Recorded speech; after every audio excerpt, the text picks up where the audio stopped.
ってもうまそう。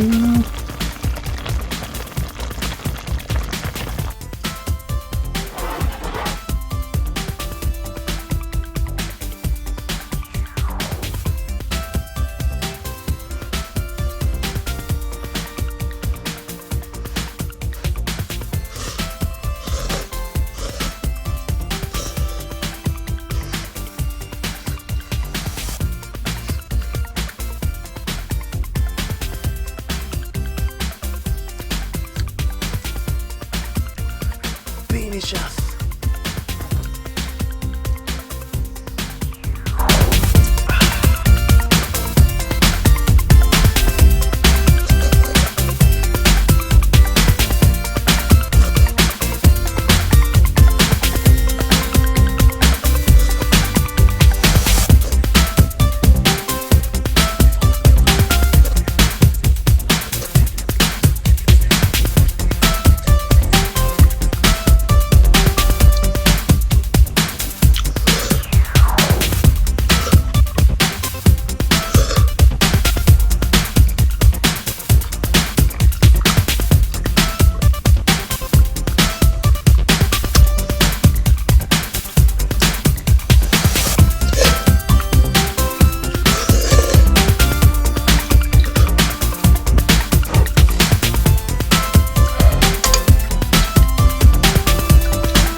で家キャンプ終了しました。やっぱりね、テント立ててテント用の椅子で飯を食うっていうのでね、結構気分が変わるもんですね。ちょっと家のスペースが狭い。とりあえずこのさ、キャンプ用品をさ、もう家の6分の1くらい使っちゃってるから、なんかね、この辺りに棚でも作ってなんとか DIY とかしようかな。ここの辺りとかデッドスペースだからポンポンポンってね、上に詰めたら結構広くなりそうだよね。そのうちそういうことも考えようかな。まあでもちょうど鏡があるからいいや。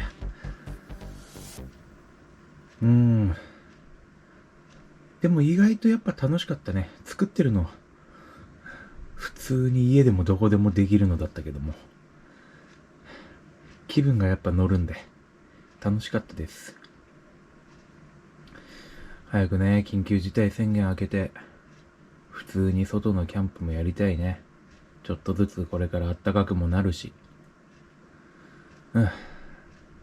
でも家キャンプはまたやりそうだな、この感じだと。楽しかったんで。ということで、またそのうちステファンとも一緒にキャンプ行くんで、見たい人は見てください。ありがとうございました。ビミシャス。